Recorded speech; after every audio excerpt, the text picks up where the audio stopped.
에베소서 전체는 크게 두 가지의 중심 주제라고 말씀드렸습니다. 내가 누구인가? 첫 번째 주제이죠. 두 번째는 교회는 무엇이고 어떤 곳인가? 오늘 말씀은 이렇게 시작됩니다. 너희가 전에는 어두움이더니 이제는 주 안에서 빛이라. 빛의 자녀들처럼 살아가라. 빛의 열매는 모든 착함과 의로움과 진실함에 있느니라. 주를 기쁘시게 할 것인지 무엇인가 시험하여 보라. 빛의 자녀라고 선포하고 계십니다. 여러분은 어떠십니까? 여러분이 그리스도 안에서 빛의 자녀이심에 대한 확신과 확정됨을 갖고 살아가시는가요? 늘 우리는 현실 속에서 작아집니다. 빛의 자녀라는 신분과 운명에 대하여는 알고 있습니다. 하나님께서 우리를 의의 자녀로, 빛의 자녀로 세우신 것을 분명히 이해하고 깨닫고 확신 가운데 살아갑니다. 문제는 현실 속에서 빛으로 드러나지 못할 때가 많다는 것이죠. 에베소서 5장은 그러한 우리들에게 어두움에 대하여 전제로 말씀하십니다. 여러분이 과거에는 어두움 속에서 살았습니다. 과거뿐일까요? 지금도 분명히 어두움 가운데 놓여 있습니다. 잊지 마십시오. 빛이란 존재는 어두움이 있을 때 그 빛의 존재의 증명을 분명히 할 수 있습니다. 여러분의 한 주간의 삶에 어두움의 영역 가운데 놓여 있을 때가 분명히 계셨을 것입니다. 아니, 지금 이 시간에도 여러분의 내면 안에는 어두움과 빛이 혼재되어 계실 것입니다. 말할 수 없는 불편함이 있을 수도 있고요. 무엇인가 다른 이들에게 드러낼 수 없는 속상함도 있으실 것입니다. 잘못된 것일까요? 아니죠. 이 에베소서 전체에서 나는 누구인가에 대한 그 전제 증명을 분명히 이해하셔야 됩니다.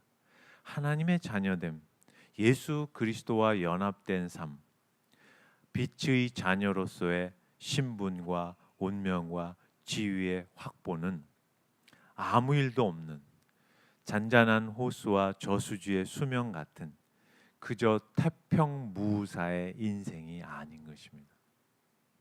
항상 우리의 전생의 가운데 어두움과 같이 걸어갑니다. 그 어두움 속에서 그 어두움 안에 함몰되어 무너지는 인생이 아니라 그리스도의 생명과 진리와 은혜와 복됨 안에서 빛의 자녀로 매 순간의 삶을 도전과 부딪힘과 쓰러짐과 깨어짐과 피 흘림과 낙심과 절망과 탄식 안에서 다시 일어나는 것이 빛의 자녀들처럼 행하는 성경의 권면과 그리고 하나님께서 친히 우리에게 말씀하시는 도전인 것입니다. 그것이 빛의 자녀됨의 정체성입니다. 늘 우리는 신앙생활 가운데서 이런 면으로 우리 스스로를 퇴색시키고 우리 스스로를 잠자는 존재로 만들어 버립니다. 내가 이것밖에 안 되니까, 하나님께서는 이런 부분 안 도와주시니까, 남들은 잘만 풀리는데 나는 되는 게 없으니까, 그 자체는 어두움입니다. 신분과 운명이 회복되고 확보되었다는 것은 현실이 보장되는 건 분명히 아닙니다. 바르게 이해하셔야 됩니다. 현실의 삶은 나아지지 않을 수 있습니다. 우리의 운명과 신분이 그리스도의 자녀로 하나님의 생명의 존재로 빛의 자녀로 세워졌다는 것은 현실은 아직 동일하게 그 동일 선상에서 우리를 품고 있지 않다라는 것입니다. 그 근거는 예수 그리스도의 삶입니다. 그리스도께서는 하나님이신 분입니다. 그분이 친히 사람의 몸을 입고 오셔서 살아내신 그 생애의 삶의 면면과 내용을 살펴보십시오. 그분의 삶이 무슨 빛의 삶이시겠습니까? 오해와 멸시와 배반과 그리고 죽임을 당하신 분이십니다. 어떻게 그것이 빛의 삶이라고 단정질 수 있겠습니까? 하나님의 지혜와 하나님의 일하심과 하나님의 방법은 그 안에서 역사하시는 것입니다. 우리 모두의 삶에도 보란 듯한 건 거의 없으실 것입니다. 시간이 지날수록, 세월이 갈수록, 삶의 연수가 채워질수록 쪼이고 그리고 눌리고 답답한 현실이 더 많을 것입니다. 오늘 에베소서에서 이렇게 우리에게 말씀하십니다. 그 모든 것 어두움 가운데서 이제는 언제나 어떤 형편과 우리가 당하는 환경과 우리가 처해 있는 모든 정황과 그 토대 위에서 이제는 그 현실을 바꿔 주신다는 말씀이 아닙니다. 그 기초 위에서 그 품 안에서 그러한 내용 안에서 이제는 주 안에서 빛이십니다. 여러분의 정체성을 분명히 하셔서 빛의 자녀처럼 살아내십시오. 이것이 성경이 우리에게 구체적으로 권면하시는 신자의 현실입니다. 어떻습니까? 이제 한 계단 올라서셨으리라고 생각이 됩니다. 빛의 열매는 모든 착함과 의로움과 진실함에 있습니다. 여러분, 착함과 의로움과 진실함의 열매가 과연 우리의 삶 속에서 무엇으로 증거되고 맺혀질 수 있을까요? 한번 생각해 보십시오. 빛의 자녀이기 때문에 마땅히 빛의 자녀로서 삶의 결실은, 삶의 내용은, 삶의 모든 과정과 결과는 착함과 의로움과 진실함 안에 있다고 말씀하고 있습니다. 착함과 의로움과 진실하심을 어떤 명제적 내용으로 단정 지으는 것은 위험성이 있습니다. 빛의 열매로서 착함과 의로움과 진실함을 이렇게 이해하시면 우리의 삶에서 좀 더 구체적으로 적용할 수 있을 것입니다. 그리스도의 삶입니다. 그리스도께서 우리와 거의 다름이 없는 동일한 현실을 사실 때 어떻게 살아내셨는지를 주목해야 합니다. 그리스도의 삶의 모든 내용이 착함과 의로움과 진실함입니다. 그 내용을 다 담고 계십니다. 여러분은 어떠십니까? 여러분의 가족 안에서 착함과 의로움과 진실하심이 무엇이겠습니까? 착함이 무엇입니까? 의로움이 어떤 것입니까? 진실함이 구체적으로 무엇을 표현하고 있으십니까? 주를 기쁘시게 할 것이 무엇인지 시험하여 보라.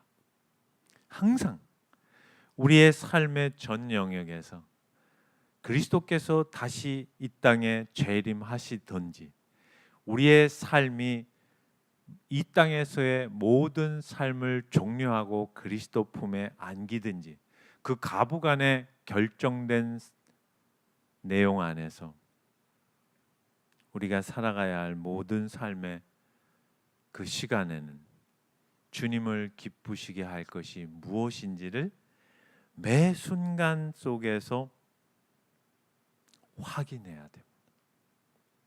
승리해라, 이겨라, 흠이 없는 존재가 되어라가 아닙니다. 주님이 기뻐하시는 궁극적 그 삶의 내용이 무엇인지 우리 모두가 살아가는, 여러분이 살아가는 현실이라는 토대 위에서 경험 속에서 확인을 받으십시오. 그 내용입니다. 주님을 기쁘시게 할 것이 무엇인가 시험하여 보십시오. 매 순간 회피하지 마시고 여러분이 직면해야 할 그 모든 삶의 현실 속에서 부딪혀 살아내므로 살아가면서 도전하고 깨지고 실망하고 아파하면서 진정으로 하나님을 기쁘시게 하는 삶이 무엇인지, 빛의 자녀로서의 삶을 살아낸다는 것이 어떤 것인지 살아가십시오. 그것은 착함과 의로움과 진실함을 담고 있는 것입니다. 세상 사람들이 스스로를 내동댕이 치고 포기하는 인생과는 차원이 다른 것입니다. 한국 사회는 OECD 국가에서 자살률이 1위입니다. 매일 평균 34명의 삶을 스스로 끊어버립니다. 이것은 사회적으로 함께 고민해야 하고 공감해야 할 부분인 건 분명합니다. 그러나 잊지 마십시오. 예수 그리스도 안에서 그리스도의 생명과 진리와 복을 누리는 자들에게는 살아내야 할 책임과 의지와 그리고 의무가 있습니다.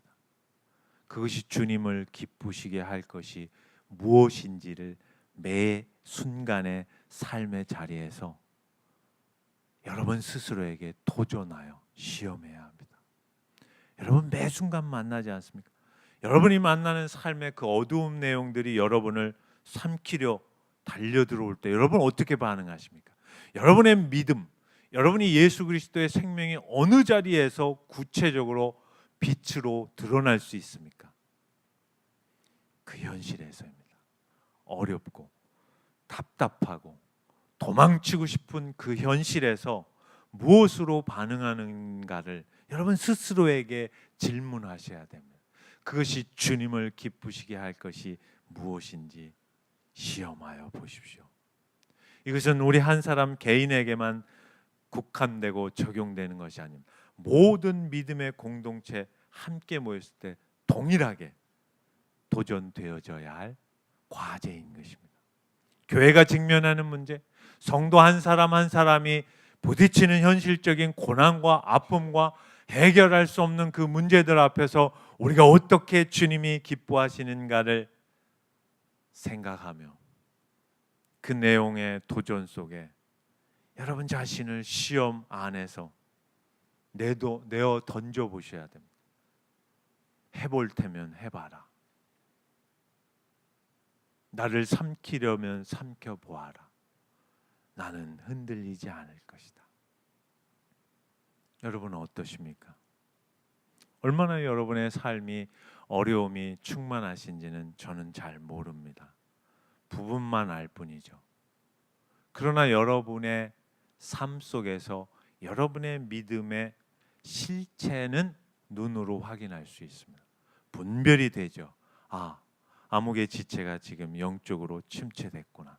여러분 한 분 한 분에게 대놓고 얘기는 하지 않습니다. 그러나 알고 느끼고 깨달을 수는 있습니다. 위하여 기도해 주죠.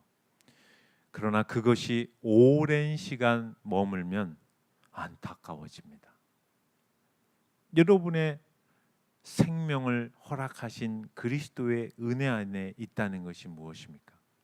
예수 그리스도 안에서 한 몸 된 지체로 한 몸으로 묶어 놓으신 그 은혜가 무엇입니까? 그러나 여러분의 삶의 정황을 보면 홀로 독야청청 산속에서 자연인으로 살아가는 도심 속의 자연인의 모습은 도대체 왜 드러나는 것인지 그건 잘 이해가 되어지지 않습니다. 그때 착함이 필요합니다. 그때 의로움이 필요합니다. 그때의 진실함이 있어야 하는 것입니다.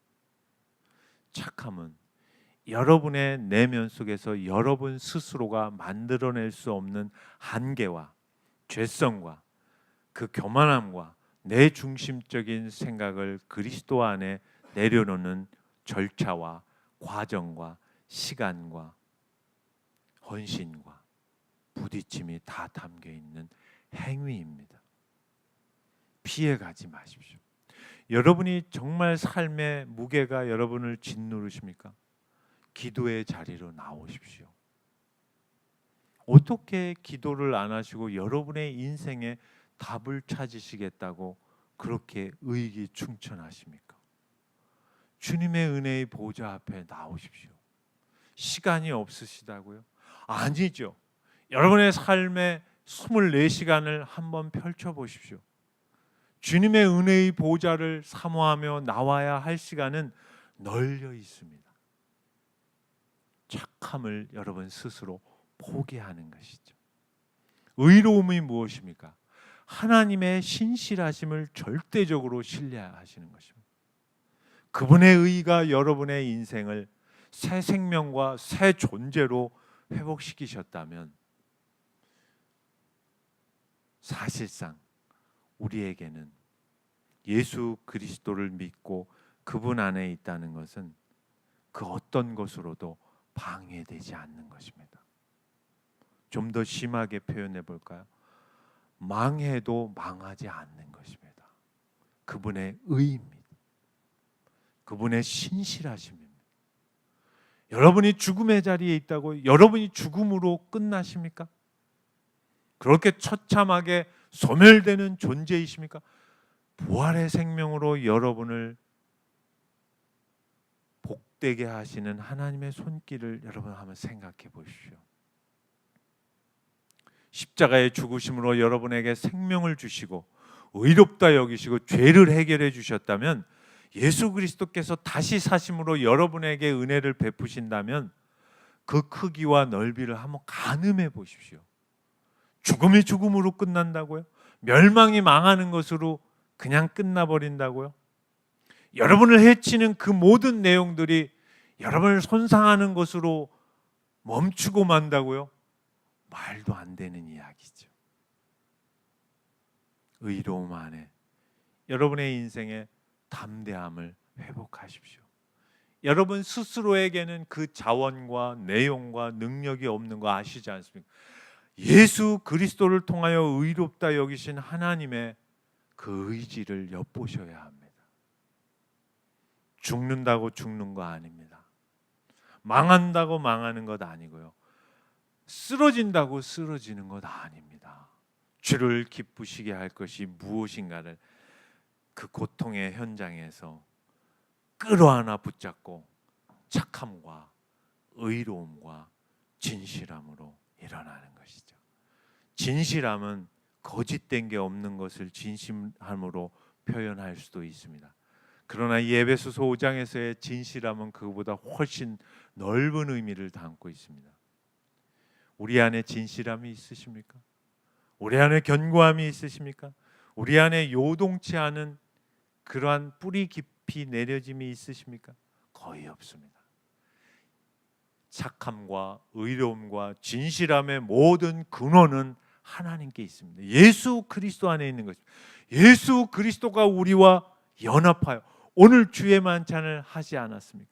그리스도를 그분의 몸을 내가 먹고 그분이 흘리신 피를 마신다는 것은 그분과 연합되어 그분의 착함과 그분의 의로움과 그분의 진실함이 우리 안에 생명력 있게 새 존재로 모든 충만함으로 채워져 있다는 것입니다. 진실함은 그리스도 안에서 발휘되는 것입니다. 여러분의 삶에 남을 누르고 해쳐 여러분의 유익을 구하는 것은 세상 사람들이 하는 것입니다. 이 에베소서 5장 전체가 담고 있는 의미는 어두움의 삶의 가치와 방식과 모든 방법과 수단들을 이제 너희 존재 안에는 없는 것이니라. 오직 착함과 의로움과 진실함, 예수 그리스도의 인격과 그분의 성품과 그분의 모든 것으로 충만하게 된 여러분 한 분 한 분의 존재가 이 현실 속에서 어떻게 믿음으로 발휘될지, 주님이 기뻐하시는 삶이 무엇인지 도전하며 일어나십시오. 그렇게 시작되는 한 주를 살아가십시오. 주님의 의에, 그리고 주님의 진실함에, 그분의 착함에 은혜의 보좌 안으로 한 걸음 더 가까이 들어오십시오. 불안함과 염려와 두려움과 스스로를 자책하는 아픔들이 아직 파편 조각처럼 우리의 내면을 찔러대고 있지만 그로 인하여 쓰러지지 마시고, 여러분의 현실이 망했다고 망한 것 아니고, 여러분이 힘들다고 무너진 것 아니고, 여러분이 죽음의 상황에 놓여 있다고 죽어 있는 것이 아니니 다시 일어나십시오. 그리고 시작하십시오. 그리고 하나님 앞에 여러분의 삶을 드리십시오. 그것이 빛의 자녀들이 살아가는 삶의 방식입니다. 이 말씀인 것입니다. 어떻습니까? 왜 늘 주일 예배 때 저만 이렇게 흥분해야 하는지 알 수가 없습니다. 같이 흥분하면 안 될까요? 사도 바울은 고린도 후서에서 이렇게 우리에게 말씀하십니다. 고린도 후서 6장입니다. 6장 4절. 너희가 세상 사건이 있을 때 교회에서 경히 여김을 받는 자들을 세우느냐? 내가 너희를 부끄럽게 하려 하여 이 말을 하노니, 너희 가운데 그 형제간의 일을 판단할 만한 지혜가 있는 자가 이같이 하나도 없느냐? 형제가 형제와 더불어 고발할 뿐더러 믿지 아니하는 자들을 앞에서 하느냐? 너희가 피차 고발함으로 너희 가운데 이미 뚜렷한 허물이 있나니 차라리 불의를 당하는 것이 낫지 아니하며 차라리 속는 것이 낫지 아니하느냐? 너희는 불의를 행하고 속이는구나. 그는 너희 형제로다. 이 말씀은 이런 의미입니다. 고린도 교회에 분란이 일어나요. 세상 법정으로 그 문제를 끌고 가려고 했습니다. 사도 바울이 그 소식을 듣고 안타까움으로 권면하시는 말씀입니다. 차라리 불의를 당하는 것이 낫지 않느냐? 차라리 상대방에게 속는 것이 낫지 않느냐? 너희가 어떤 존재인지 알지 않느냐? 어떻습니까? 복음이 담고 있는 넓음이 이 표현 속에, 이 말씀 안에 담겨 있는 것입니다. 차라리 불의를 당하고 상대방에게 속임을 당하는 것이 낫지 않는, 세상에서 그런 일이 있을 수 있을까요? 가족 간에도, 형제 간에도, 부모 자녀 간에도 자기 것을 놓지 않기 위하여 싸움박질하는 모습을 우리 두 눈으로 뉴스를 킬 때마다 보고 있지 않습니까? 차라리 손해보는 것 아니라는 것이죠. 그렇게 하면 다 잃어버리고 망할 것 같다고, 그렇지 않다는 것입니다. 하나님이 어떤 분이신지, 여러분의 삶의 자리에서 주님을 기쁘게 할 것이 무엇인지, 여러분의 모든 형편과 환경과 정황 위에서 도전하여 살아내십시오. 한 주간에 우리에게 허락된 하나님의 권면이십니다. 성경의 가르침이십니다. 예수 그리스도께서 걸으신 그 길이십니다. 다음 주에 이 자리에 우리가 함께 만날 때 또 무거운 어두움의 과제물들을 안고 오실 수 있을 것입니다. 그러나 그것이 여러분의 삶을 끝낸다고요? 천만에입니다. 여러분의 겉사람은 무너지겠죠. 몸은 약해지고 마음은 곤고해지고 몸은 더욱더 피곤해질 수 있습니다. 그러나 그것으로 여러분의 인생이 종착점으로 마감될 거라고요. 천만에라면. 우리가 다 헤아리고 알 수 없고 깨달을 수 없는 하나님의 놀라운 손길이 우리 모두의 속사람을 주님을 기쁘시게 하는 것이 진정으로 무엇인지, 이 땅에서의 삶이 빛의 열매로 착함과 의로움과 진실함이 무엇인지, 그 가치와 그 복됨과 은혜가 무엇인지 그걸 붙잡고 살아가는 존재로 한 걸음 더 성숙되어질 것이라고 성경은 말씀하고 있습니다. 이 은혜가 여러분과 저에게 시작되는 한 주간에 주의 신실하심 손길 안에서 풍성하시기를 주님의 이름으로 축원을